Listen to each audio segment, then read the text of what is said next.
April 2016.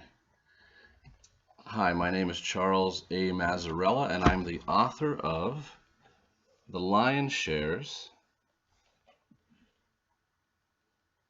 a collection of short stories and poems. In The Lion Shares, there are 39 short stories and 8 poems. And this afternoon, I'm going to be reading to you a story called... just lost my page. Hold on a second, please.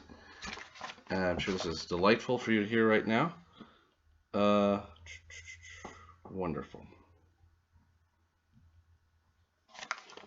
The story is called Noises in the Dark.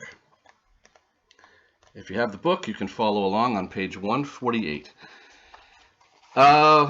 I have an introduction to this series of videos that I'm going to record where I read a story to you, and the promo is can be seen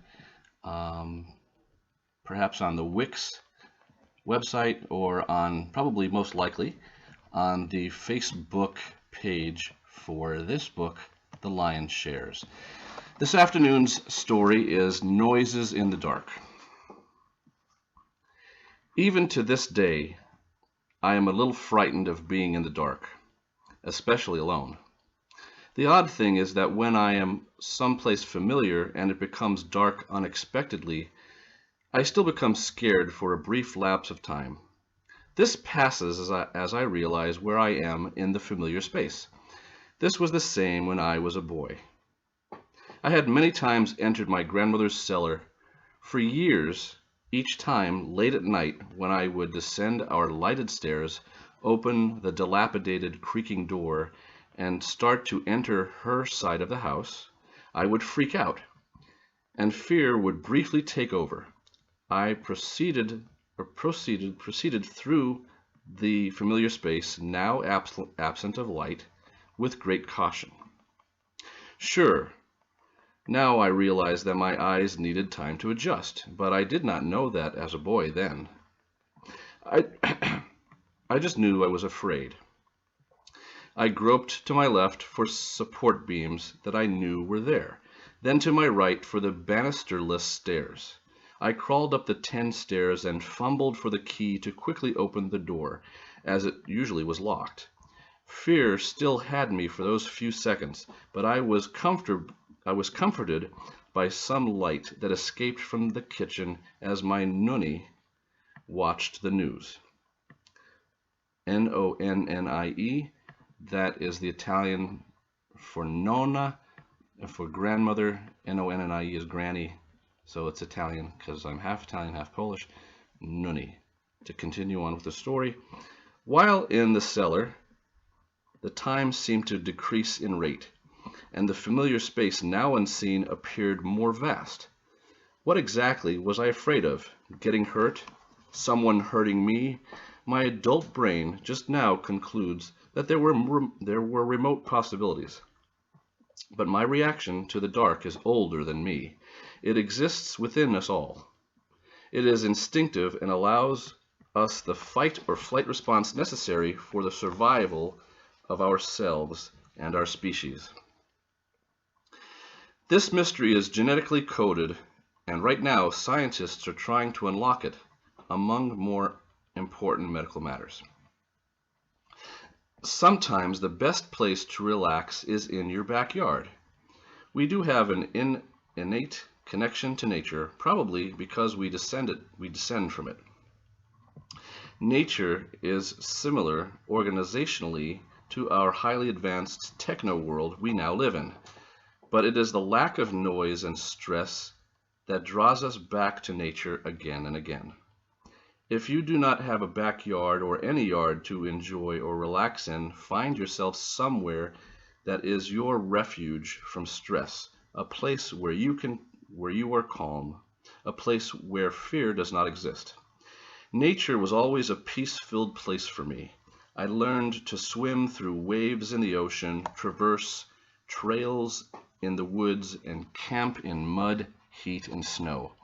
Except for the most violent of weather occurrences, I have experienced most types of weather.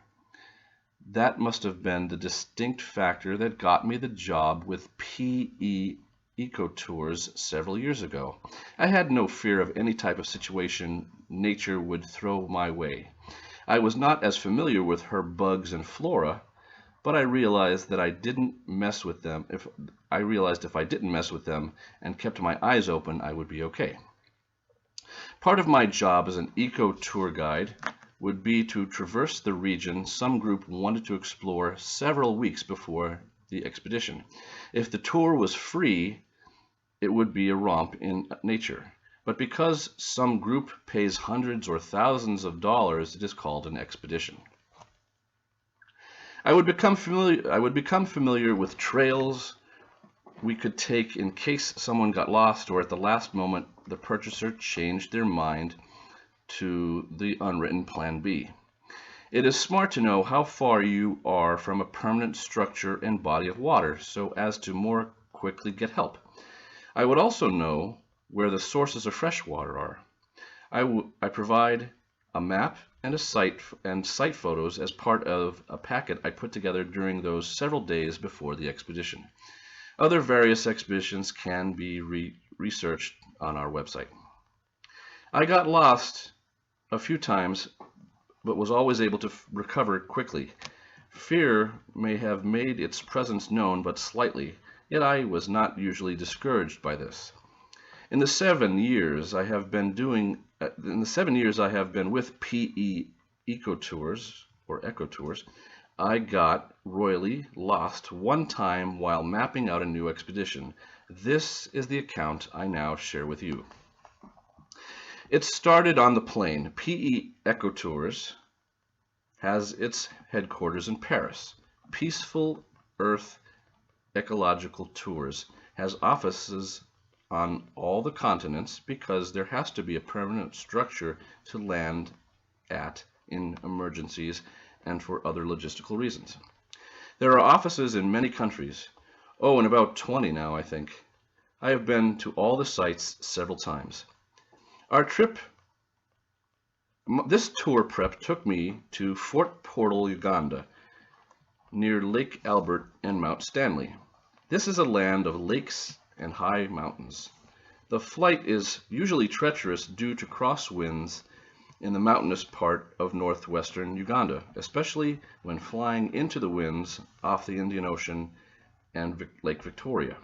On this, my third trip to Uganda, I prepared to guide a group of 5 doctors on holiday. Being great humanitarians, part of their 2-week excursion involved a visit to the city, dedication of and treatment at the new clinic, and attendance of a conference that brings attention from medical intervention in Central Africa. The remaining 10 days would be spent on expedition, part adventure, part rest. I arrived on the 19th of November, a temperate time in equatorial Africa. My tour would start on the American holiday of Thanksgiving on the 28th. The flight was choppy as usual from Paris over the Mediterranean, over Libya and Chad, and in from northeast Congo, landing in Uganda. It was a little hotter than I remember. The site was well prepared with necessities and amenities and had enough water for 10 people to last 6 months. The base had modern conveniences, but cell phone reception was almost non-existent. PE provided me with a solar-powered satellite phone that would accompany us. I awoke on the morning of the 22nd, still tired from that flight and the hikes I had already taken. It had rained during the night with the rumble of thunder to break up the incessant chirping of crickets or chatter of birds and primates. Thunder sort of shuts everything out, and there's nothing like the sound of rain pelting a corrugated steel roof. I had a quick breakfast and ventured off alone to trace a new trail that was supposed to lead from base to a view of a waterfall from a cliff. Because the sat phone weighed 6 kilos, I left it behind. That was one of the worst decisions I made in my life. While exploring the new trail, cutting through the heavy overgrowth, a sudden storm hovered over the valley. The once overcast but bright day turned quickly into a wet, loud, and confusing sunless maelstrom. I took shelter under the canopy where I saw the fewest raindrops falling. The wind was so fierce for a time, however, I decided to tie myself to a native deciduous tree and take my chances. The storm went on for what seemed hours. My watch became waterlogged, halting my knowledge of elapsed time. Wildlife around me became scarce, and the rain turned the soil into a viscous paste, which made later trekking more difficult and tiring. After the storm dissipated, I attempted to ascertain my bearings. It was well past noon on this short autumn day, and night time was waiting in the wings. I proceeded in the direction I thought would lead me to my destination. My reasoning was simple. I am stubborn, and because I believed that I was closer to the cliff than the base, I pushed on. I did not want to admit to myself that I was lost and would have to rely on my survival skills for the night. Hurriedly, I had to decide on a safe and dry place to rest. I gathered kindling and firewood, perused the surrounding plants for nutrition, and started a water ration. Dry kindling was tough to come by.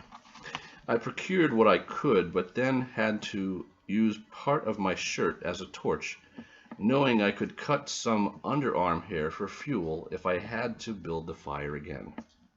But there were few smells as noxious as the smell of burning hair. I had time enough to throw together a shelter.